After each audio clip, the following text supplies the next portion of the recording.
ओम no भक्ति वासुदेवाय नमः। अथ रमा एकादशी महात्म्य। धर्मराज युधिष्ठिर बोले, हे भगवान, अब आप मुझे कार्तिक मास के कृष्ण पक्ष एकादशी की कथा सुनाइए। इस एकादशी का क्या नाम है तथा इससे कौन सा फल मिलता है? श्री कृष्ण भगवान बोले, हे राजेश्वर, कार्तिक मास की कृष्ण पक्षी एकादशी का नाम रमा है। इसके व्रत से समस्त पाप नष्ट हो जाते हैं। इसकी कथा इस प्रकार है। प्राचीन काल में मुचुकुंद नाम का एक राजा राज्य करता था। इसके इंद्र, वरुण, कुबेर, विभीषण आदि मित्र थे। वह सत्यवादी तथा विष्णु भक्त था। उसके एक उत्तम चंद्रभागा नाम की लड़की उत्पन्न हुई। उसने उस लड़की का विवाह राजा चंद्रसेन के पुत्र शोभन के साथ कर दिया। एक समय जबकि वह अपने ससुराल में थी, एक एकादशी पड़ी। चंद्रभागा सोचने लगी कि अब एकादशी समीप आ गई है, परंतु मेरा पति अत्यंत कमजोर है, इसलिए वह यह व्रत नहीं कर सकते, परंतु मेरे पिताजी की आज्ञा कठिन है। जब दशमी आई तब राज्य में ढिंढोरा पिटवा दिया। उसको सुनकर शोभन अपनी पत्नी के समीप गया और उससे पूछा कि हे प्रिय, तुम मुझे कुछ उपाय बतलाओ, क्योंकि यदि मैं व्रत करूंगा तो अवश्य ही मर जाऊंगा। इस पर चंद्रभागा बोली, हे प्राणनाथ, मेरे पिता के राज्य में एकादशी के दिन कोई भी भोजन नहीं करता। यहाँ तक कि हाथी, घोड़ा, ऊंट आदि भी तृण, अन्न, जल आदि ग्रहण नहीं करते। फिर यहाँ मनुष्य कैसे भोजन कर सकते हैं? यदि आप भोजन करना चाहते हैं तो यहाँ से दूसरे स्थान को चले जाइए, क्योंकि यदि आप इसी स्थान पर रहोगे तो आपको व्रत अवश्य करना पड़ेगा। इस पर शोभन बोला, हे प्रिय, आपका कहना बिल्कुल उत्तम है, मैं अवश्य ही करूँगा। भाग्य में जो लिखा है वही होएगा। ऐसा विचार करके उसने एकादशी का व्रत किया और अब सूर्य भगवान भी अस्त हो गए और जागरण के लिए रात्रि हुई। वह शोभन को दुख देने वाली थी।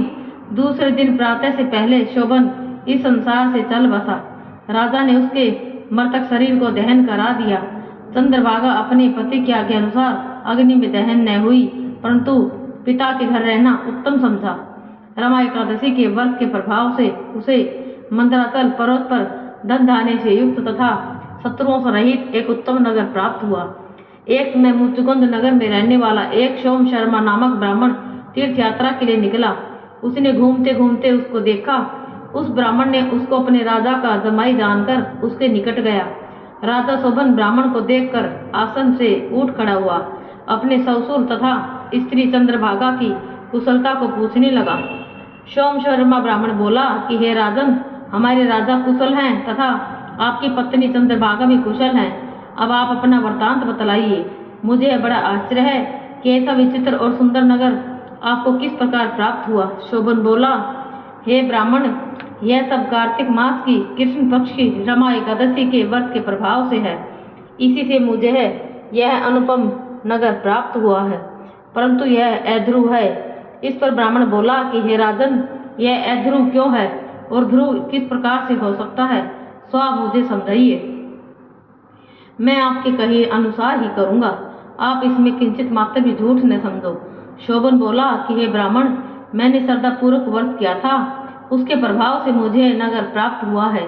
इस वृतांत को राजा मुचुकुंद की पुत्री चंद्रभागा से कहोगे तो वह इसको ध्रुव बना सकती है।